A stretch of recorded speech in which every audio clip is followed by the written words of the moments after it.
sala de aula é que se muda uma nação.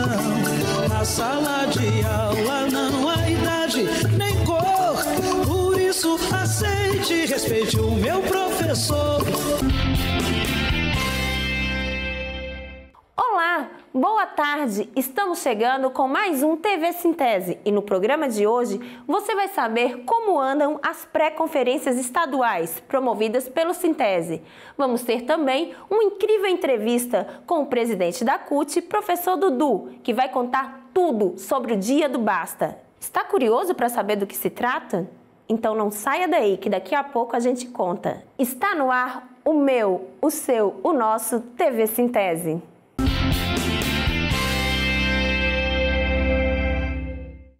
Nada melhor do que começar o programa trazendo boas informações, não é mesmo? Pois bem, então vamos começar o programa de hoje com o nosso jornal TV Sintese Notícias. Vamos às manchetes. Barre o golpe contra a educação. Diga não à BNCC do ensino médio. Sintese continua com sua programação e realiza mais uma pré-conferência, desta vez em Aracaju. Para barrar o golpe contra o ensino médio, a Confederação Nacional dos Trabalhadores em Educação cria carta a ser enviada ao Ministério da Educação, na qual pontua os motivos pelos quais professores e professoras são contrários à aprovação da BNCC do ensino médio. Veja agora alguns dos motivos. A reforma do ensino médio e a BNCC servem para dificultar cada vez mais o ingresso da população de baixa renda na universidade. Aos pobres, só português e matemática. Aos abastardos, todas as outras disciplinas que ajudam a ingressar em uma boa universidade pública. Todas as outras disciplinas, história, geografia, sociologia, filosofia, artes, educação física, língua estrangeira, física, química e biologia, não serão mais obrigatórias. Caso essa proposta de BNCC seja aprovada, as escolas terão de reduzir seus quadros de educadores, já que precisarão basicamente de professores e professoras das disciplinas de português e matemática. O Sintese orienta os seus filiados a promoverem intenso calendário de mobilização e denúncia para discutir as reais consequências das medidas propostas pelo governo golpista.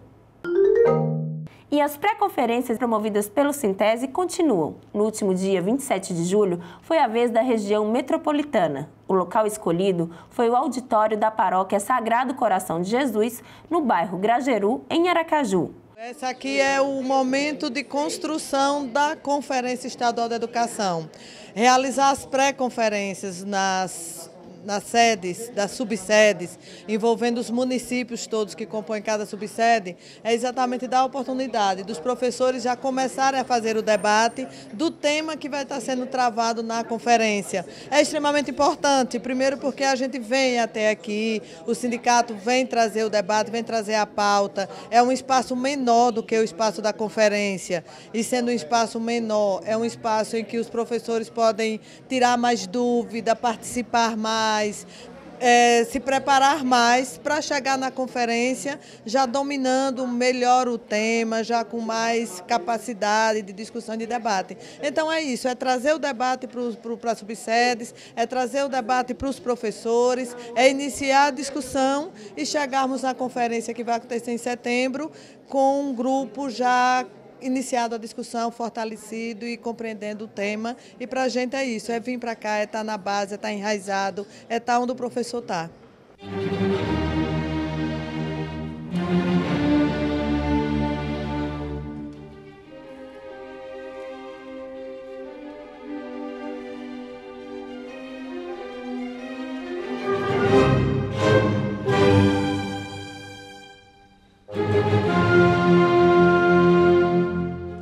As próximas pré-conferências serão: Região Vale do Cotinguiba, data 31 de agosto de 2018, local Praça do Remanso, sem número, Centro, Maruim, Sergipe. Região Baixo São Francisco 1, data 1º de setembro de 2018, local Centro de Excelência Joana de Freitas Barbosa, Rua Bela Vista, sem número, Centro, Propriá, Sergipe. Professores e professoras, neste momento crítico em que passa a educação sergipana, a presença de vocês é indispensável. Compareçam.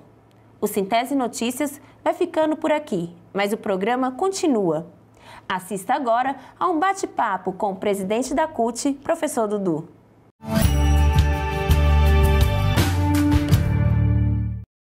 Vem, vamos embora, que esperar não é saber. Quem sabe faz a hora, não espera acontecer. Vem, vamos embora, que esperar não é saber. Quem sabe faz a hora, não espera acontecer.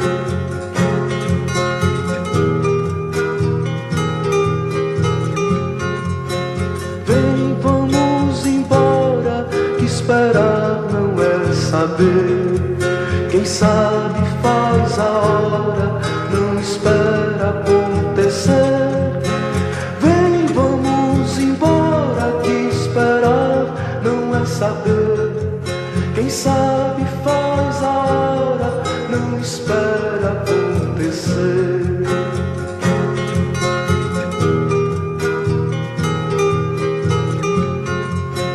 Vem, vamos embora, que esperar não é saber.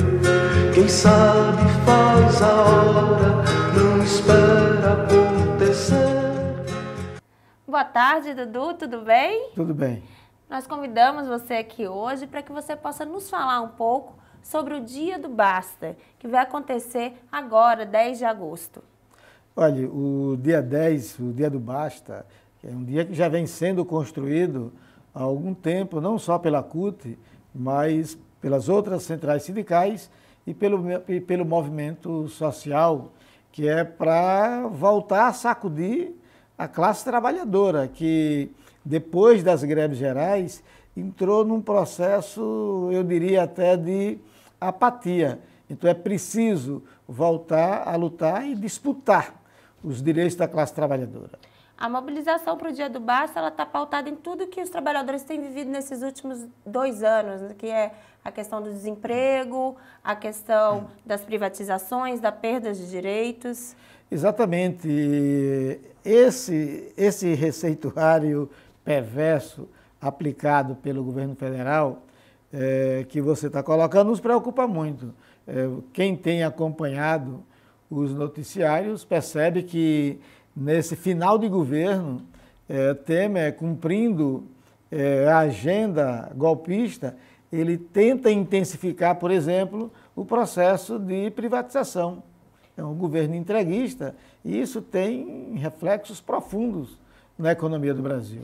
Por que a gente pode considerar que o Dia do Basta é um dia para a soberania nacional? Ah, sim. Veja, a partir do momento que o governo federal, esse governo ilegítimo, ele vende, por exemplo, as suas estatais estratégicas para o desenvolvimento do país, ele está colocando em xeque a soberania, não tenha dúvida disso. O caso da Embraer, por exemplo, coloca em xeque a segurança nacional, as telecomunicações. Então é muito ruim o cenário que se aproxima aí.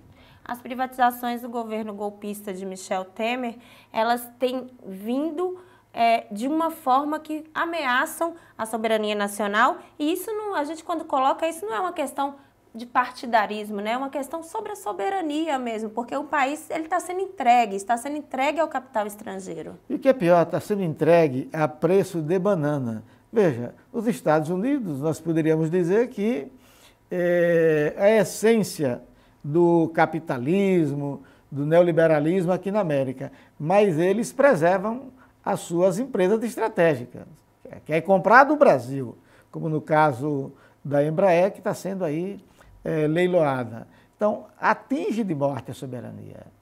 Certo. Quais são as palavras de ordem para mobilizar os trabalhadores e trabalhadoras para o dia 10 de agosto, o Dia do Basta? Olha, cada estado puxa aí as suas palavras de ordem. Aqui em Sergipe, trabalhador de volta às ruas, a luta continua.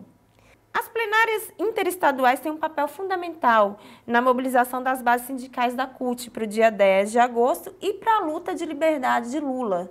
Né? Comenta um pouco como é que está acontecendo essas plenárias em Sergipe, como que está sendo essa luta, né, pela libertação do presidente Lula.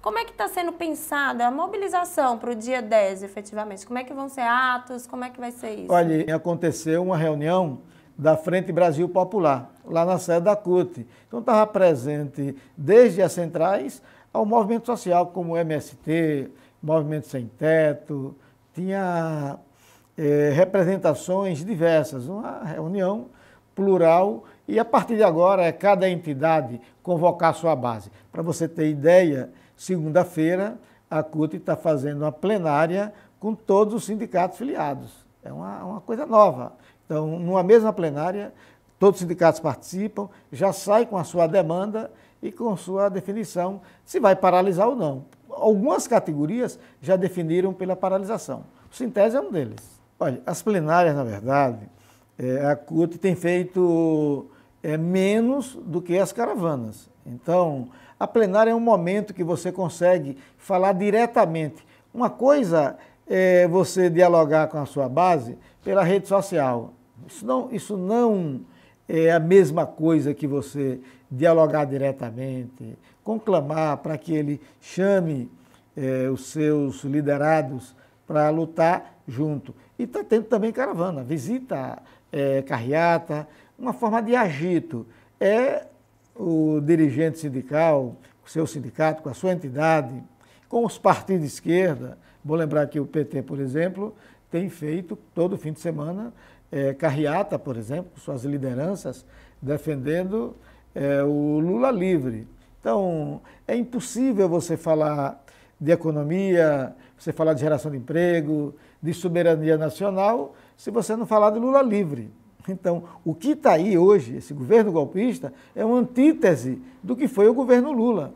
Você percebe, enquanto o governo Lula fortaleceu as estatais, esse governo golpista, mas não só ele, porque quando a gente fala do governo golpista, pensa que é uma decisão só desse governo, não do imperialismo dos países centrais que têm interesse nas nossas riquezas. Então, sem Lula disputando a eleição, nós vamos estar inviabilizados de efetuar uma retomada do crescimento.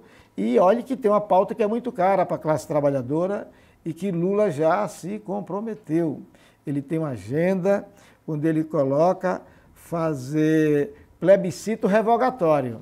Isso é muito importante. Essas medidas todas que retiram direitos de trabalhadores e trabalhadoras. Sim, por exemplo, para você revogar a reforma trabalhista, esse assinte à legislação que protegia os trabalhadores, você vai ter que ter maioria no Congresso, por exemplo. Uma tarefa extremamente difícil. Revogar o que foi feito por esse governo e que está destruindo como país. Nos últimos 2 anos, a gente está vendo que o que está se falando, o que apontam dados do IBGE, é que a gente está tendo um retrocesso de 12 anos. Né? O Brasil está ameaçado, mais uma vez, de voltar ao mapa da fome do qual tinha saído em 2014. Isso é um reflexo dessas políticas do governo de Michel Temer. Pois é, com o Fernando Henrique, nós já tivemos uma década perdida, né?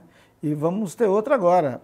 Então, para você construir uma economia sólida, respeitável no mercado internacional, você leva uma década inteira. Para destruir, você pode destruir até em uma semana. Cada medida do governo destrói um pouco da esperança do povo brasileiro. Então, esse dia 10, ele é um dia crucial, porque lá também nós vamos estar lembrando ao povo quem votou no golpe. O golpe não caiu do céu. O golpe foi uma construção política para defender interesses econômicos, nacionais e internacionais. Então, lá vai ser um espaço também para estar dialogando, porque, veja, não dá para deputado, senador, votar no golpe e, de repente, se apresentar como uma alternativa para o povo. Não dá para o trabalhador votar em quem apoia golpista. Exato, não dá para votar, por exemplo, em quem apoiou essa legislação, uma legislação que retroage à escravidão, que é o trabalho intermitente, por exemplo. Isso é uma coisa absurda. Nós hoje estamos com 23 milhões de brasileiros que estão trabalhando fazendo bico, né? Isso é um dado do IBGE, um dado recente de maio agora de 2018. E isso é o Brasil de Michel Temer, isso é o Brasil da reforma trabalhista. Olha, veja, e tem outro detalhe, o mercado informal cresce no país e tem mais. Quando eles anunciam, cresceram tantos mil postos de trabalho, mas ele não está dizendo qual é o tipo de trabalho, é trabalho precarizado, é o trabalho intermitente, é o garçom que trabalha no restaurante só no sábado e no domingo. E a previdência dele vai ser pagada referente a 2 dias por semana, o salário dele. Então, na verdade, quase tudo precarizado. Emprego com carteira assinada, assalariado mesmo, completo, trabalhando os 30 dias, muito pouco. Se a gente comparar a 2014, a gente tinha 6,5 milhões de desempregados no Brasil. Hoje, também dado do IBGE, agora de maio de 2018, a gente está com 13,2 milhões de desempregados no Brasil. A gente tem, ou seja, quase o dobro de desempregados, né? Para você ter ideia, o Uruguai tem um pouco mais de 2 milhões de habitantes. O Brasil tem mais de 13 milhões só de desempregados. Quer dizer, um país desse não pode dar certo. Um país desse não pode dar certo. Então, é urgente que a Justiça Eleitoral, pelo bem ou pelo mal, vote logo essa questão de Lula. É urgente que a classe trabalhadora se una e lute pelos seus direitos, lute por ter direito a votar no seu candidato, a ver o Brasil crescendo de novo. Exato. Então, dia 10 é importante também para dar o seguinte alerta. Ninguém se engane que a reforma da Previdência ela foi esquecida pelos golpistas. Não, eles deram um tempo, porque tem eleição, e aí eles não queriam enfrentar os seus eleitores votando numa reforma que vai acabar com a aposentadoria. Mas não tenha dúvida, a partir de janeiro eles recolocam na pauta, a depender de quem ganhar a eleição. Então, por isso que é importante. Lula presidente, porque se a direita ganhar, eles vão colocar e eles vão votar. E mais que isso, a gente precisa estar atento aos deputados que vamos votar, né? Tem que ter maioria na casa. Por isso que eu falei que é um dia também de lembrar quem votou no golpe, porque a reforma ela pode voltar à pauta a qualquer hora. E se voltar no começo do governo, eles votam, porque eles acham o seguinte, vai ter muito tempo para o povo esquecer. E parece que o povo esqueceu, porque se você fizer a análise das pesquisas eleitorais, os golpistas estão bem na fita. Então, há uma contradição, o povo atira no próprio pé. Como é que o povo está sendo espoliado, perdeu a esperança de viver com dignidade, como viveu há pouco tempo atrás, e esses golpistas estão aí, em primeiro lugar nas pesquisas, segundo, terceiro, são coisas que é difícil. Só um cientista político com muita paciência para explicar isso. Então, diante de tudo isso, diante de todos os retrocessos, é hora de dizer também basta ao governo golpista de Michel Temer. Não tenha dúvida. Tem gente que diz o seguinte, as centrais sindicais lutaram muito, fizeram greve geral, mas as reformas passaram. O que eu posso dizer é o seguinte, lutar sempre vale a pena. Está ruim, com muita greve, com muita resistência. E se não fosse a resistência, estaria bem pior. O caos seria total. Então, eu confio muito na mobilização da classe trabalhadora. Então, convoca, professor Du, chama o trabalhador para participar e mobilizar no dia 10. Dia 10, a partir das 14 horas, aguardando vocês lá na Praça General Valadão, no centro de Aracaju. Aquela praça se tornou a nossa referência. É ali que se encontra todas as tribos, trabalhador do campo, da cidade, serviço público e serviço privado. Antigamente a gente saía da Fausto Cardoso, agora mudamos para General Valadão. Aguardo vocês lá. É isso aí. Como dizia Vitor Hugo, chega sempre a hora em que não basta apenas protestar. Após a filosofia, a ação é indispensável. Dudu, muito obrigada pela sua presença e volte sempre. Obrigado a vocês. O programa TV Sintese vai ficando por aqui. Mas como no nosso caso, 99 programas não bastam, a gente se encontra no próximo sábado para comemorar o nosso 100º programa, se Deus quiser e Ele há de querer. Tchau, pessoal! Na sala de aula é que se muda uma nação. Na sala de aula não há idade nem cor. Por isso aceite e respeite o meu professor.